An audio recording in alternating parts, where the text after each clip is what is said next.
Guess what? We are back with another 216 pregame show. I am Jared Fatty Bates. He is Brian Lewis. What's going on, buddy? Woo! Pumped, Jared. Pumped. This is not very common, right? We're coming off of a victory last week. I'm excited to talk some ball. I'm excited to see what happens. It was a fun and exciting college day yesterday of football. What about you, bud? Loved it. Guardians clinched a playoff berth, so we're flying high here in Cleveland, coming off that win with our boy Schmitty. Schmitty making a 50-yarder for the win. Way to go, Schmitty. I even texted you a few choice words there at the end of that game. Only thing I went back to was Todd Haley and the way to go, kicker. The effing kicker. Way to go, kicker. Don't even know his name. Just so welcome on in. Today we're going to be talking, obviously, recapping the Browns versus Packers. We're going to look ahead today for Browns Lions, which is a 1:00 kickoff on Fox. I believe it's on Fox today. So we are going to be playing in the wonderful confines of a domed football field. So it's going to be nice, cool. Nobody should cramp. Shouldn't have people walking off with exhaustion and coming back in. Hopefully it's nice and climate controlled there for everybody. And we'll see what goes on here. But first off, man, what a win. Offense was putrid the entire freaking game.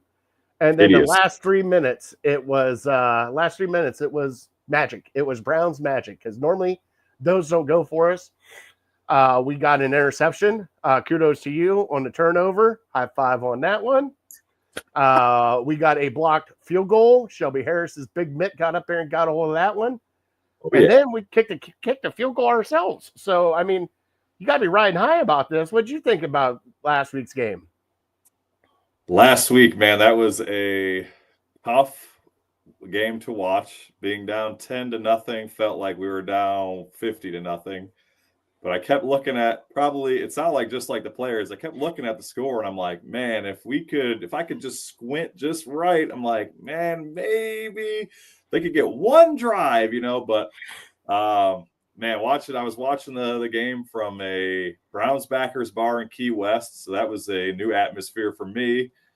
And there was just not much to cheer about, it was kind of a bummer. I had to leave for the airport before the end of the game. So, but you look at it, up until 3 minutes and 44 seconds to go in the fourth quarter, we had 0 points. So just wild, again, like you just mentioned, that's one of the games that usually the Browns do that to themselves, right? I think of the the Jets a couple of years ago when Flacco was on the Jets. Like, usually the Browns just give up ugly games like that. And for once, it was the Browns taking it from somebody else.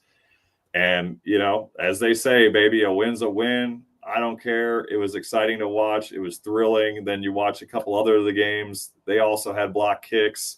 It was like a block party. I mean, it was just an awesome time. And, we had a lot of fun watching the end of that game, not so much the rest of it. So, but another amazing performance by your Browns defense. I mean, we're starting to talk, it's starting to become, we're almost a month into the season, right? So it's starting to get real that they're a real team that, they've gone up against 3 definite playoff contenders and especially offensive juggernauts and they've shown the same results. So anything else that stood out to you, Fatty? No, the outlier, Justin. God, I love you, Justin. Would think Fatty would be all about the defense. He could easily plug a hole in that D line. I'd definitely fill an A gap. I know that. No, I mean, it was just outstanding how well this defense has played. We thought that, this offense from the Packers was just going to come in and just light us up. And they couldn't run the ball. And for this team, for the 3 games, the small sample size we have, they have not allowed a lot of rushing yards. But, we got a couple picks today. We did a little 4-leg parlay for everybody here a little bit later that you can hop on piggyback with us here on the Network 216 pregame show. But I think what they did the most was just limit everything. I mean, it was like a bend but don't break. It was also in your face defense. And hey, dare I say a Mason Graham kind of coming out party?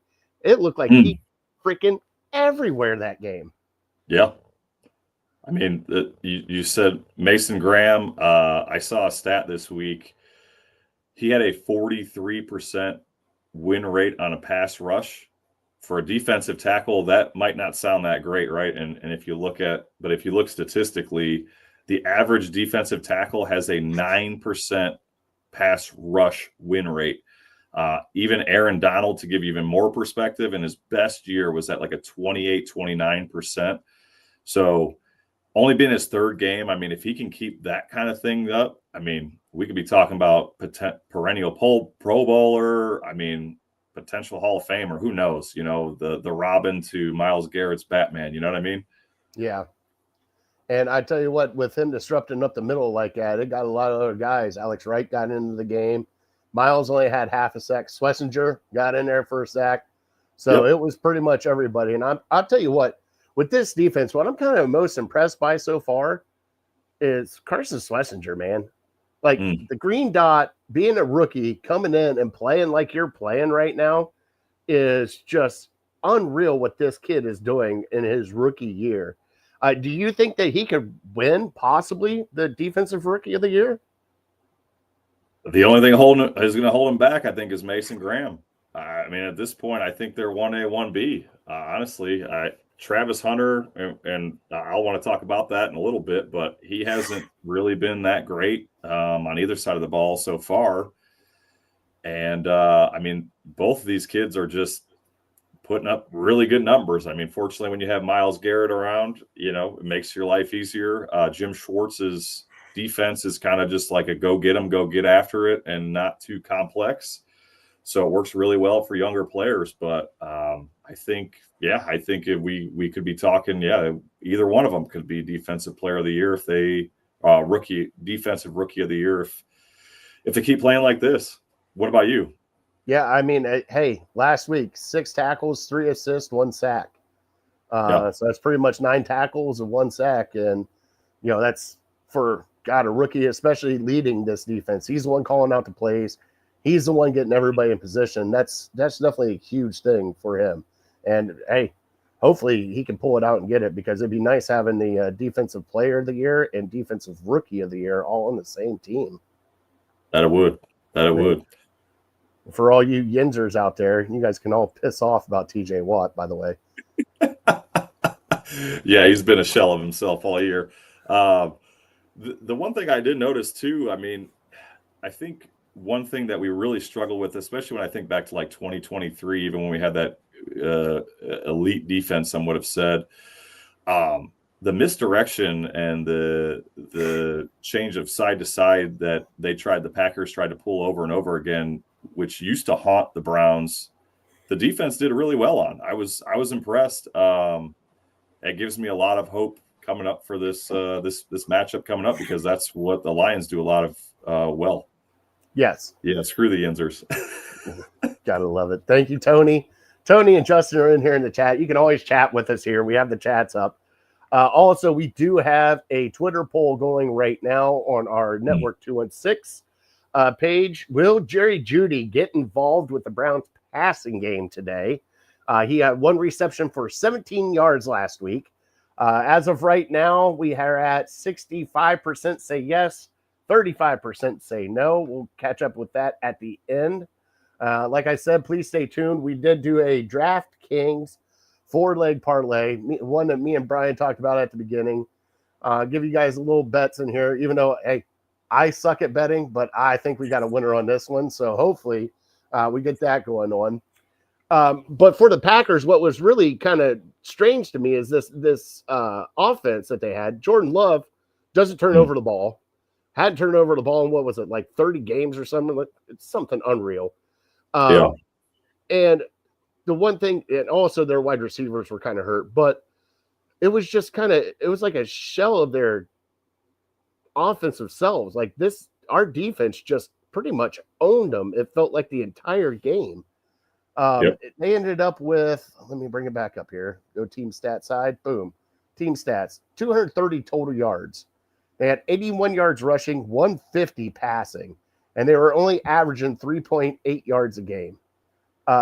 That's crazy stats. I mean, Jordan Love passed for 183. Your leading rusher was Josh Jacobs, 16 carries for 30 yards, 1.9 average. And your leading wide receiver was Matthew Golden, 4 for 52 for 13-yard average. So, you kind of shut down the main keys. I mean, hopefully they could do it today with Detroit. Detroit's got a little bit more firepower, I think, than the Packers do. But what did you think about this Packers offense? Both you and I kind of thought this would get out of hand and thought this Packers offense would kind of own us. What did you think as you were watching through the game? I'm still very confident in the Packers offense. I think the Browns defense is just that good. I think, you've proven it 3 weeks in a row, right? Again, you went up against Cincinnati and Joe Burrow. You went up against Lamar and Derrick Henry, who have put up major yards against every other team. And again, you went up against the Packers, who had just crushed the Commanders. They had crushed the Lions. I mean, I think the Packers go right. I mean, it's going to be kind of like a bye week for them, right? They're playing the Cowboys, and that defense might be the worst in the league. But I think you're going to just see it again, that the after the Browns, it's just going to be a great offense again. So, and I don't think Josh Jacobs is any schlub, right? Same thing with Derrick Henry, right? I think the Browns are just that good on defense, and Malik Collins, Mason Graham, that defensive line is finally playing. Myles Garrett finally has other weapons around him that when he gets triple teamed, when he gets double teamed, these guys are finally showing up, where we have not seen that, I think, in Myles Garrett's whole career. I think the only other time I saw anybody really putting in any big numbers was Jadeveon Clowney. I think for 1 year, he had like 8.5, 9 sacks. But even that didn't look nothing like this. I mean, this is like next level stuff. I mean, you probably saw some of the screenshots where Myles Garrett literally has a triple team train on one side against him, and then everybody else has one-on-one matchups, and that's why it's been so wildly successful. I think is because the other guys are stepping up. I think you're going to see the Packers offense go right back to being amazing again this week. Tucker Kraft's going to go right back to being great. I'm very confident if the Browns can do again for a fourth week in a row, the Browns defense can do for a fourth week in a row to a Detroit Lions team what they have done the last 3 weeks. I don't know what else you want them to prove, right? It's like we can't keep having these conversations of, oh no, this is a better running back, right? Like you've had some of the best and some of the best play callers, and you've stuffed.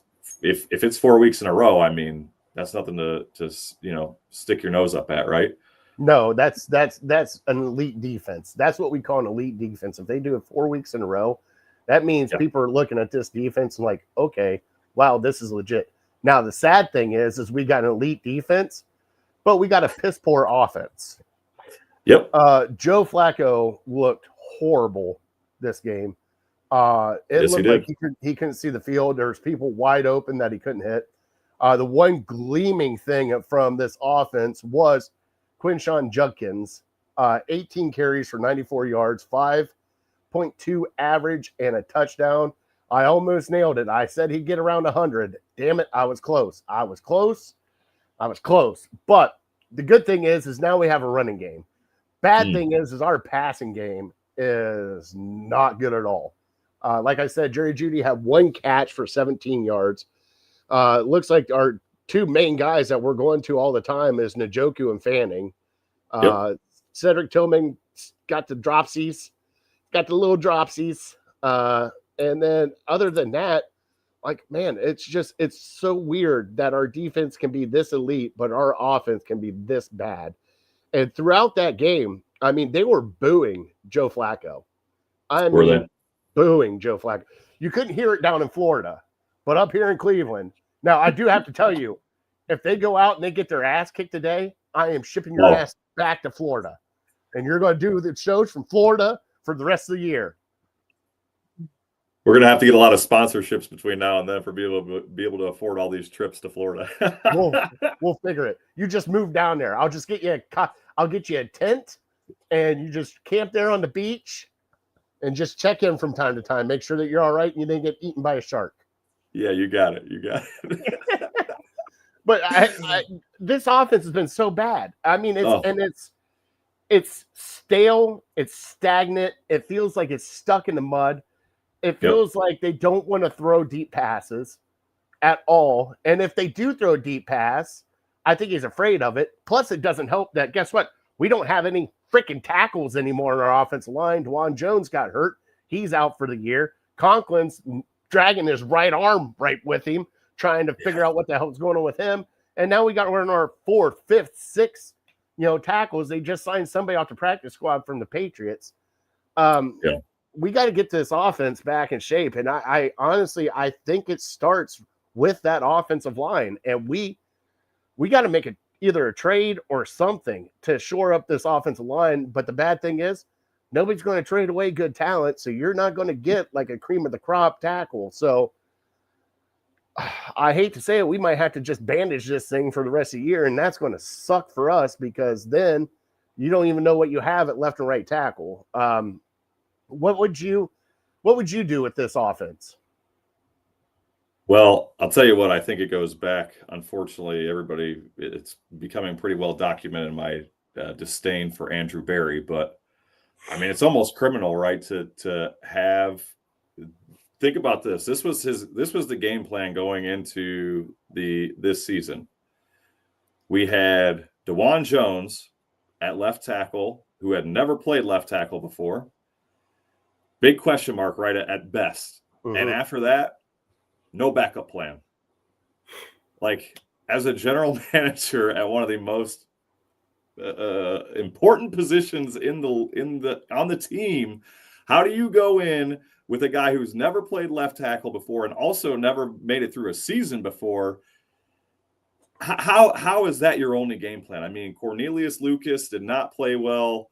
You mentioned that the tackles have just been kind of bombarded. And I know we've been playing against good defensive lines too, but it's just embarrassing, man. You can't, just thinking about that in retrospect, that can't be the plan. I think if we get a healthy-ish Jack Conklin back, I know he's questionable for today. Hopefully he can give it a go. The backups are just not good, right? No. But Jones is out for the year, right? So we got no choice there. I would love to see a trade, but like you said, nobody's giving up talent. You'd almost have to get lucky, kind of like you did with Wyatt Teller. And unfortunately, the magician who pulled that off is currently in Detroit as a consul for in John Dorsey. So I look at Andrew Berry's track record with offensive linemen, and it's horrible. Horrible. It makes me sick. So what else can you do? Like you said, there's you got to hope that there's a bad team that has a good offensive lineman out there that's, they don't want to pay or something, right? I mean, what other options do you see? I don't see any other options. I think we're going to go through this year as what it is. Like right now, you have starting left tackle is Cornelius Lucas. Jack Conklin is out. I see the big O right next to his name. Oh, so that means KT Leviston is probably going to be there. But also, don't forget, you got Tevin Jenkins, who did play left tackle. They have him as a guard. He could get in there and play left tackle if needed. But honestly, I think, everybody's kind of concerned about, the quarterback for next year and everything like that. Guys, you might want to start looking. We might have to redo this whole offensive line in a year, and it's not going to be good. It's not going to be good. So I don't think there's any might about it. I think I don't think there's anybody under contract aside from maybe like Whippler and Jones that have even really played serious minutes going into next year. Everybody else would be a free agent or retired. So yeah, that's a major question mark moving into the next year. But I mean, the other thing, aside from the offensive line not being great, I mean, you mentioned it. Joe Flacco missed some really wide open passes. I mean, that one deep shot to Isaiah Bond was wide open, and he just completely underthrew the ball. Ended up getting picked off. I mean, it was kind of a meaningless play, right? It was basically like a punt. It was a punt. But I mean, Bond was wide open, and there was another one. I think he overthrew him. I want to say, I don't have much faith in Dylan Gabriel, but I mean, little things like that. I mean, do you think that a change at quarterback, and I've heard both sides, right? I've heard that Joe Flacco is by and far the best thing we've got right now, and I've also heard hey man, why not? What are you going to lose, right? To put somebody else in there that maybe gives you a mobility and a little bit extra. So, I mean, what are your thoughts on Flacco if the line did hold up? Well, I think what's going on with Flacco is he's not trusting the tackles right now. So he's trying to get it out as quick as possible because obviously it's not that he can't move. He just does not move as well as other quarterbacks. I think this win saved Joe Flacco's ass for at least a couple more games. I agree. But the Dylan Gabriel's looming. And there's going to be a point in time where, and it's going to be a hard conversation. It's going to be a hard conversation for Kevin Stefanski to go up to all the veterans on this team and be like, guys, we have to do something. We have to change something because this obviously isn't working. I know he's a rookie. We have to do it. And then at that point in time, either your team is going to rally around Dylan Gabriel and go from there, or they're going to kind of shut down, which I think they'll rally around. But I thought the way that offense looked last week, if they would have lost, I would have said if they came out this first half and looking like shit again, Dylan Gabriel would have got the ball in the second half. I really do, because I think that this offense is just so stagnant and stuck right now that they can't get a passing game going. Yes, they got yards and everything else, but like Justin said on here, would you rather do deep passes and interceptions and lose, or minimal passes and win? Well, the thing is, though, is when we do the minimal passes, the wide receivers aren't catching them. And you need to have at least one or two deep passes, because if you don't, they're just going to load up the box and it makes it harder for us to run. There's Student Network right here. Tony Conklin out again. There's a freaking shocker. I think that guy has spent more time on the bench than he's played for the Cleveland Browns. Kind of like somebody else that's being paid $230 some odd million. But I think with Flacco I think he's trying not to make mistakes. He's trying not to force the ball. He's trying not to do this. And I think that's what Stefanski's trying to tell him, be like, hey, we got an elite defense. Don't do anything stupid with the football. You're a smart quarterback. Try not to do anything stupid with the football. If the throw is not there and you don't think it's open, don't throw it. Yeah. Take it, and I think that's where we're at. But I think at some point in time, you're going to have to go take that handcuffs off of him and be like, all right, we got to do something. Start slinging it. You throw an interception, you throw an interception. At this point in time, we got to get this ball moving. And I feel for Joe. I think their first initial plan for this team was Kenny Pickett to be the starter. And when Kenny Pickett came up with the hamstring and everything else, I think they had to transition to Joe, and then that just changed their whole pattern. And I mean, do you think I'm on the right basis with that?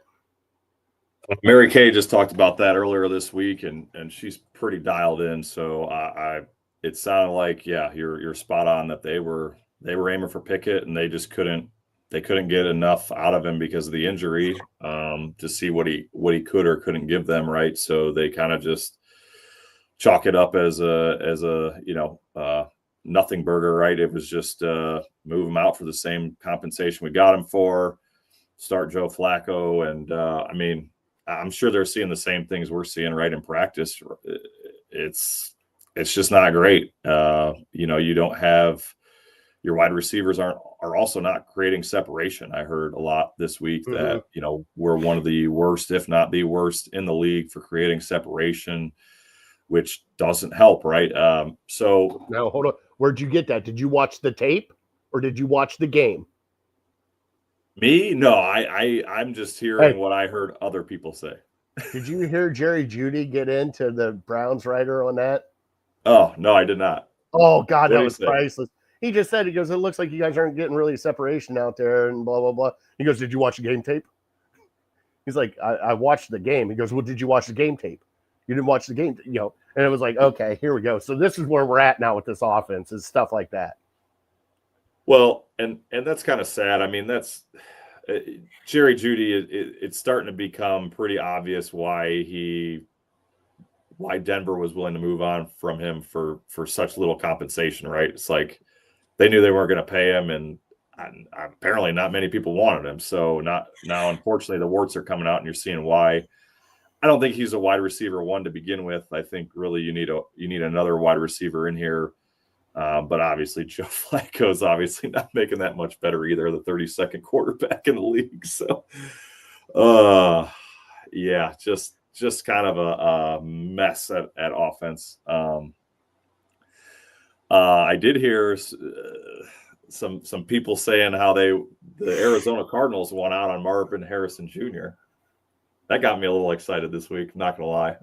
It's like, yeah, Andrew Berry, that's the one thing you're good at with wide receivers, is trading for them before they're expired. Yeah, I mean, and he would come in and be an instant one. And, sure would.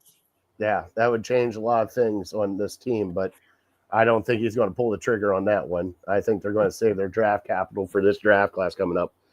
All right, so we got this game against the Lions coming up, bud. Yep. All right. Yep. We're playing them today. Jared Goff and the Lions beat the Baltimore Ravens last week. They got a rushing game. Gibbs, Montgomery. I think Montgomery's leading them right now. Yeah, Dave Montgomery's leading them right now with 230 yards, averaging 7 yards a carry. That guy is. Holy shit. Jared Goff is averaging 250 yards per game. And receiving wise, it's Amon St. Brown. He is leading them with 237 yards receiving and 4 touchdowns. So this is what you're looking at. Now, I told you that I believe that the one guy that I'm going to keep an eye on for this game is Sam Laporta. I know that the Browns have had issues with tight ends throughout their entire career with Mark Andrews and everything else. I have a feeling they're going to kind of oversell to take away St. Brown and then also take away this run game, that somebody like either Jameson Williams or Sam Laporta is going to come out of this and looking like a rose and getting some receptions. What do you think about this offense from the Detroit Lions? I think this offensive, I think it's a juggernaut. You look at, you always think of the Ravens, you think of a great defensive team, and they put up a stomping on them last week. You mentioned the running backs, Montgomery and Gibbs. Last week alone, 218 yards of rushing yards, 4 touchdowns between the two of them. I mean, that might be damn near what the Browns have for the whole season in one game. So, when you've got that kind of thing going and, you don't have to put too much pressure on Goff, and St. Brown is just a machine. Somehow on third down, it just seems like he's always open, and he's always, Goff's always getting him the ball. So, and when they don't make it on third down, what does Dan Campbell do? He goes for it on fourth, right? So, it's almost like a Madden game for them, right? They've got 4 chances when everybody else has typically only got 3. Puts more pressure on the defense, puts the defense out there for a couple extra plays, and it just wears people down, right? So I think this is just a real test. This is probably going to be likely the biggest test the Browns defense faces this year. And I'm excited to see what happens on that end of the ball. I mean, I've got zero excitement for the offensive side, the Browns offense versus the Lions defense. But as far as the Lions offense, I'm really excited to see what they can do. Now, also, they have probably, if not one of the best offensive lines in the game right now. So that's why those running backs are getting such good carries, is because they're not getting touched in the backfield like our running backs constantly are. You mentioned Sam Laporta. you're excited about him getting going this week. I just completely disagree. I think the Browns have proven this year so far that they have shut down every tight end. And, again, not any schlubs, right? You've got Gesicki and Fant the first week. Fant kind of got going a little bit. Mark Andrews was a nothing in week 2 against the Ravens, and Tucker Kraft coming off of like 117-yard and a touchdown game against the Commanders in week 2. The Browns shut him down for the most part in week 3. So I think the pattern continues. Again, I think you're looking at your slot receiver is going to be the real threat. I believe typically starting at slot is Khalif Raymond. And I think he's going to be the more of an impact than Laporta, in my opinion, just because the Browns this year have struggled. Anything else you're seeing different from their offense, the Lions, that is? This offensive line is a good offensive line too. Yep. Taylor Decker, Glasnow, they got a pretty damn good offensive line. So keep an eye on them, especially with our defensive line. I think that'll be one of the biggest matchups today. Justin said, getting touched like every rack of ribs Fatty seals at a buffet. You do better with chicken wings and fried chicken and bacon. All right. Now, this Lions defense gave up some points to the Baltimore Ravens. Yeah. Their very first game, they got owned by didn't they play the Packers the first game? And Yes. They got owned by the Packers. They're a little susceptible, but they still got a decent defense. What do you think with this defense is going to happen today? So that I'm curious to ask a little more about with Mike. I haven't seen a whole lot of, I think 2024, they had a stout defense. Now they did change defensive coordinators. I haven't heard much about, was it Brian Burns? And Hutchinson, I know, had a season-ending injury last year. And last year, I think he got off the gate like he was ready to break every sack record that ever existed last year in his first 4 or 5 games before he got injured. But it just hasn't seemed, watching the game last week, his name didn't come up. He was creating some pressure, but it wasn't anything crazy. So I think, again, this week, Myles Garrett's going to be the best, show that he's, again, the best player out there that's not a quarterback. I just don't know. It's kind of like the Lions offense and the Browns defense are like strength versus strength, right? And I think the Lions defense versus the Browns offense is just kind of like weakness versus weakness, right? I don't see the Browns really doing a whole lot, but I don't see the Lions really doing much to hold them up either. What do you think? Yeah, the only thing I think would kind of shoot us in the foot is turnovers. If Flacco starts turning over the ball, it's just going to be, you can't do costly interceptions. Let's see here. Justin said, Miles 3.5 sacks today, Junkins 95 yards rushing and a touchdown, and Flacco 1 rushing touchdown. Oh my God, he might blow his Achilles out. He might blow his Achilles out doing that. But we do have our guest here. We'll ask him some of these questions. We got Big Mike from the Man Cave on with us. Mike, thanks for joining us today, bud. How you doing? Hey, I appreciate you having me on. I'm doing all right. How about y'all? We're doing all right. We're talking about this Lions game coming up and kind of the offensive strength for Detroit and the defensive strength with the Cleveland Browns. What do you see when you see this Lions offense going up against the Cleveland Browns defense today? I see it all depends on the run game. If we can do what we've done every week so far, I mean, what? Chase Brown was 30-something yards, Derrick Henry 23, Jacobs 30. If we can slow down that run like we've done and put our hands on Goff, to me, this game's a W. There is no other way about it because I don't think Goff can do anything. The Packers showed you week 1. They stopped the run. They got in Goff's face, and they absolutely beat the hell out of them. And I think we can do that even better because our defense is on a whole nother level than what the Packers is on all 3 levels. Mm-hmm. And Mike, on the offensive side of the ball for the Browns, we were kind of talking earlier. We mentioned Flacco and not taking a bunch of risks, not throwing the ball deep. Do you think that's more Flacco not wanting to take risks? Do you put that more on Stefanski? What do you think? Is that something he's kind of trying to coach out of him to not turn the ball over? Me and Fatty were discussing earlier. What are your thoughts? I feel like that's Stefanski, because if you see the 2 plays he missed Isaiah Bond on, he really wasn't even looking for him. So it's almost like he already knew where he had to go with it, and it was like it was trained to do that. Like that was already put in his head, like this is what we're doing. We're not going to take any risks. Well, the problem is you need to take these risks, especially with the type of offense we have.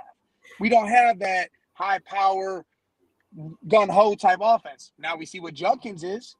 This dude's got more rushing yards than all rookies, and he's played, what, a game and a half, if you want to call that? This dude has shown you he could be the workhorse. Give him the ball, let him run, open it up, start using a 2 tight end set. Let Fannin and Njoku eat all day long until they stop it. What do you think so far about this rookie class with everything with Mason Graham, Schlesinger, Junkins, and Sampson? What do you think so far with this rookie class that Andrew Berry brought in here? Listen, everybody that hated Andrew Berry, I guarantee you they're loving him right now. There is no way you don't be like, you hit on the Mason Graham trade, because we still got next year's first. Got Junkins in that trade. You got Carson, who has blown up on the scene and shown, hey, I could be rookie defensive player of the year. You still got the 2 quarterbacks that, all right, the rookies, we still got to know what's going on, but we have guys there that could possibly make it to where we don't need to draft a quarterback next year, depending on situations. And come on, I almost forgot him. That dude's hands and the way he breaks tackles, that's like a young, I want to say a tad bit better than Njoku in a sense. And you're paying almost nothing for these dudes, and they're tearing the scene up right now. Oh yeah, and you've kind of been comparing. Who do you think has the better year this year, Mason Graham or Carson Schlesinger? Who do you think would be rookie defensive player of the year if it was between those two? It's rough, but I'm gonna go Carson because he's got almost 30 tackles already. I mean, it's been 3 weeks. Yeah. This dude has been tackling he's all over the place. But to be honest, if you look at it, it's the line that's freeing that up. Mason's getting doubled. You know, they're triple teaming, quadruple teaming Garrett. And you got Collins in there, Alex Wright. They're freeing up so the linebackers don't have to step up as much and help with the run game. They can stay free and loose and go after the quarterback if need to, or play back and help with the, in routes and everything.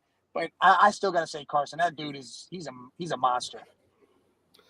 All right, next question. What are we going to do with Jerry Jeudy? He had 1 catch for 17 yards. He is not showing up on a stat sheet at all. We put on our Twitter poll today for our Browns pregame show. Will Jerry Jeudy get involved today with this Browns offense? What would you do with Jerry Jeudy right now?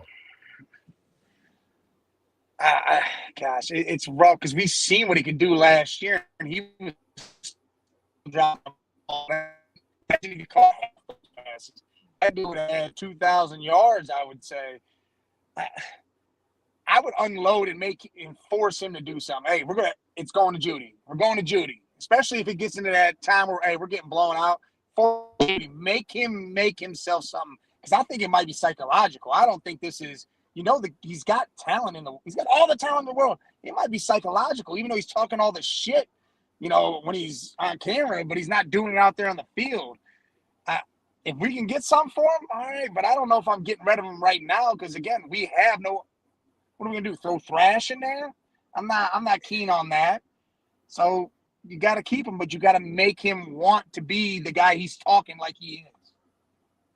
Mm-hmm. Yeah. Okay. One more question for you. Now that we're talking about the Browns offense, the Lions defense. What are we expecting out of the Lions defense today? What have you seen so far this year?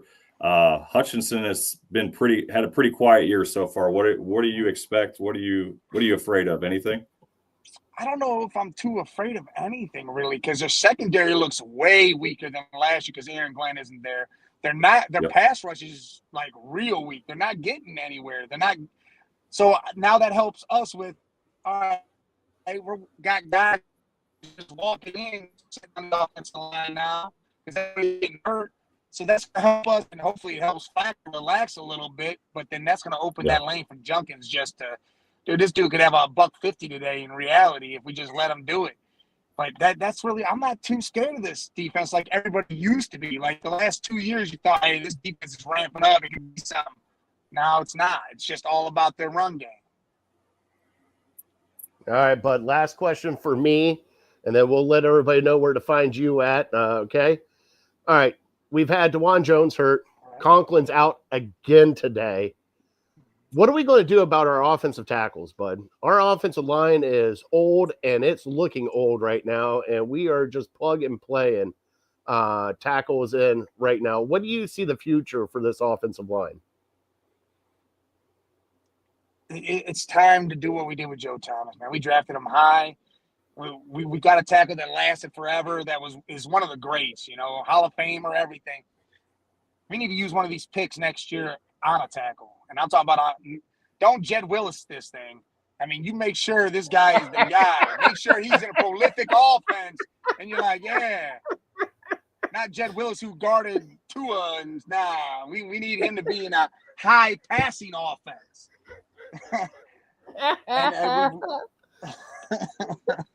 Oh, I love you, buddy. Let everybody know where they can catch you at. I know you go Mondays. You got the Man Cave. You got Off the Rails. Let everybody know where they can find you at. Man, I got stuff all over the place. Mondays and Wednesdays, game time 216. It's all Cleveland. Tuesday, Sports Madness at the Man Cave 8172 on YouTube. Thursday, Off the Rails. Again, at the Man Cave 8172. And then we do a couple other little shows. The Flights for Eagles fans. My guy Scully runs that. And we do a show that's not even sports. It's called The Open Mic. We talk about everything, anything, and nothing sports. All right. Go give him a follow. Give him a like. Mike, thank you for your time. Go eat some lunch, buddy. Go get some food in that belly. And hopefully you can listen to the game while you're working today, all right? Hey, I'm going to try, but what I want to listen to is the Indians take the division today. That's what I want to know. That's 3 o'clock, buddy. Listen, what they've done is insane. I mean, absolutely insane. People are counting them out. My dude Bobby G, who I do that Cleveland show with, has been hating on them. Hey, don't make the playoffs. Don't do this. And then they started winning and winning. I'm like, Bobby, you got to keep the hate up. I don't care if you're starting to love this. Hate the hell out of these dudes because they got to win this division now. They're going to do all this. He goes, yeah, but then the owners still think they don't got to pay nobody. I said, I don't give a shit. If we can win a World Series, let it happen. That's right. That's right. Everybody, go give him a like and follow. Big Mike, thank you so much for your time, my friend. Hey, I appreciate y'all. Oh, hey, score today. Forgot one thing. Score today. What's up? A score? Phew, I think it's going to be low scoring. Let's go. I mean, 20-17 is still a little high for me, but let's do 17-14. Let's do that. And to be honest, I think the Browns take it. All right. 17-14 Browns. All right. Thanks, Mike. Appreciate you, Mike. All right, man. Later. That was Big Mike from the Man Cave on his lunch break. Thank him so much for his time here. Got a lot of great insight from him. Amazing guy. I love him. Him and I got together a while ago, and we just started talking shop, and he knows his stuff. And, he thinks it's going to be a low-scoring game, 17-14. Brian, what are you thinking about this game? You want to go right into it? You want to talk X factors, or what are you thinking? Let's go to the score first, then we'll do our X factors, and then we will do our bets. Okay. Yeah. So as far as the score for the game this week, I'm actually going out on a limb. It's not a bold prediction, but it seems like a bold prediction with the Browns offense. I'm thinking the Browns lose a close game. Lions 24, Browns 21. I think the defense actually puts up a touchdown, and that's the only reason we get to 21 points. What about you, Fatty? Bub, we haven't hit 20 points, and I believe it's 10 games now. I have a weird feeling we're not going to hit 20 points again, but we're going to get close to it. I'm going I'm going to go with something weird today. I'm going to go Browns 18 and the Lions 13. I'm going to go Browns win today. Wow. Okay. I don't know how they're getting to 18, but I think they're going to get 18. Justin says 14-13 Browns. A lot of All low right. scores, yeah. So what do you got for X factors today? Give me a couple X factors for today. So for me is, I kind of mentioned it earlier, is the coaching chess match, right? Dan Campbell gets very creative, especially on fourth down. Can Kevin Stefanski and this Browns defense keep that in check? The impact players that I've got in mind are, number one, Isaiah McGuire. Believe it or not, he leads the league in pass rush win rate for edge rushers. Obviously, we know that's primarily because Myles Garrett is getting double and triple teamed, and that's giving him one-on-ones. But again, much like last week, if Myles Garrett can take most of the attention and the rest of the defensive line can step up, I think, as Mike alluded to, put Jared Goff under pressure. And then all of a sudden, things are start happening. I think the other big player to watch out for this week, I just have a sneaky feeling that Devin Bush, even though he keeps consistently having 7 to 11 tackles a game, I think that he's going to have a big play this week. I think he's finally going to force a fumble, and the Browns are actually going to recover it. Probably, I think even more dramatically, take it back for 6. So what about you? Who are some X factors you're keeping your eye on, Fatty? Denzel Ward, right off the bat for me, covering St. Brown today. That's probably going to be one of my key matchups today, is that matchup between St. Brown and Denzel Ward. I believe Denzel Ward can shut him down. I am predicting a Denzel Ward interception today. It has been a while since he's got one, but I think to do that. Also, I'm going to go the other side. Greg Newsome's got to step up. He's got a tough task with the very speedy Jameson Williams, and I mean speedy Jameson Williams. So keeping those two guys in check today, I think will be one of the keys to this game. And also on the offense, bud, I'm going with it again. You got to give Junkins the ball. That kid, he's going to get over 100 yards today, and I think he might get 2 touchdowns today.